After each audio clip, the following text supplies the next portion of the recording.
it is essentially the old GTI, and the latest generation doesn't cost much more.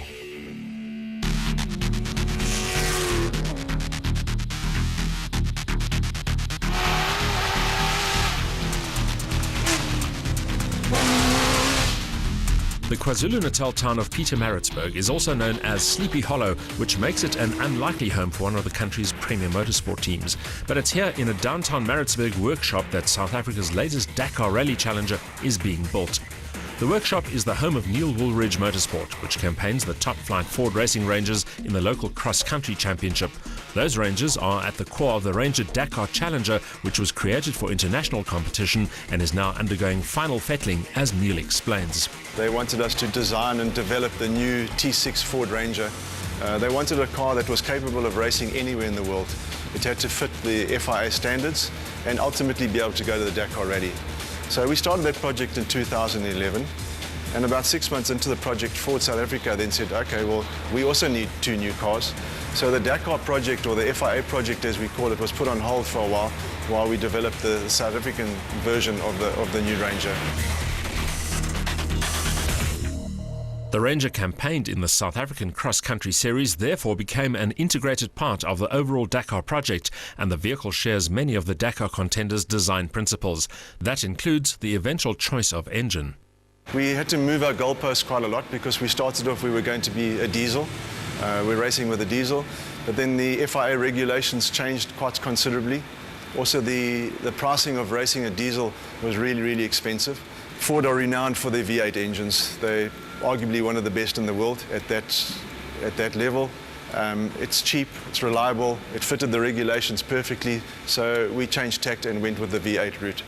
The South African Ford Ranger cross-country racer has been among the front-runners throughout the season, with consistent podium finishes almost the rule throughout. The local vehicle is very similar to the FIA spec Ranger, with the biggest difference being the solid rear axle and a slightly more forward position for the V8 engine.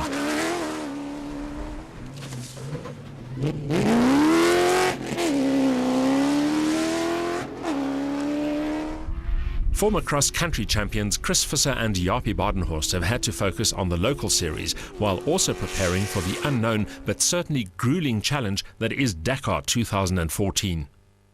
We've been on the podium all the races so far thus far, but I must say, yeah, we're just unlucky the last 2 races, and so our luck must just change a little bit.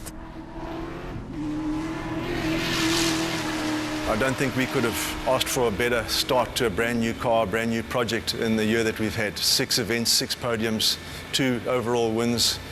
Unbelievable for a brand new car. So we're very fortunate in doing that.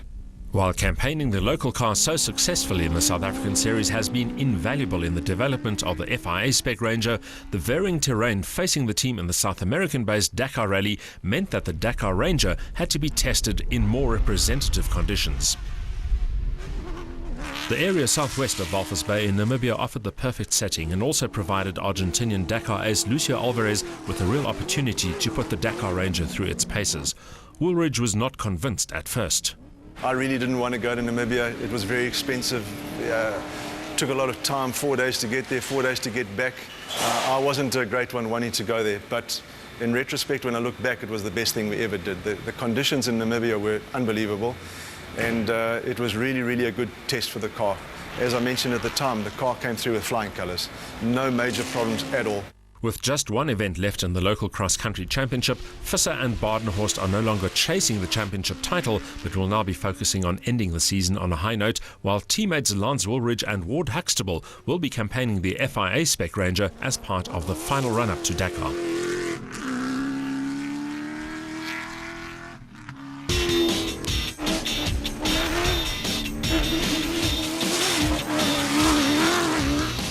While I'd been fortunate enough to experience the Dakar Ranger in Namibia from the navigator's seat, a pre-event test session of the local Ranger cross-country machine provided an opportunity to try out the racing bakkie for myself.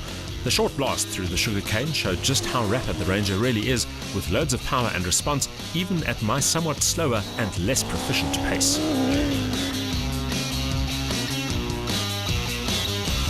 The problem with testing race cars is that you sometimes get so involved in the whole process that you forget to do your links, and it ended up being a situation where we had to get to the airport with almost no time to spare.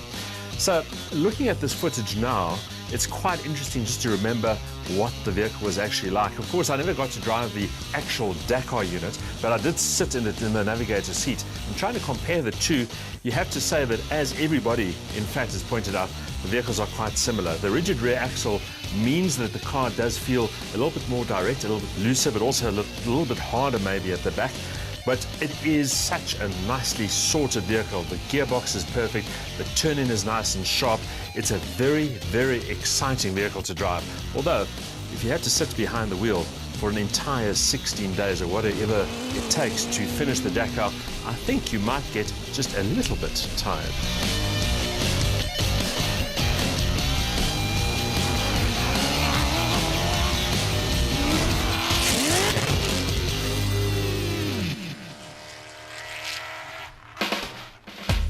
Like the FIA spec version, the local Ford Racing cross-country racer is based on the Ford Ranger double cab and runs a stock Mustang-sourced V8 with loads of power and torque despite a restrictor.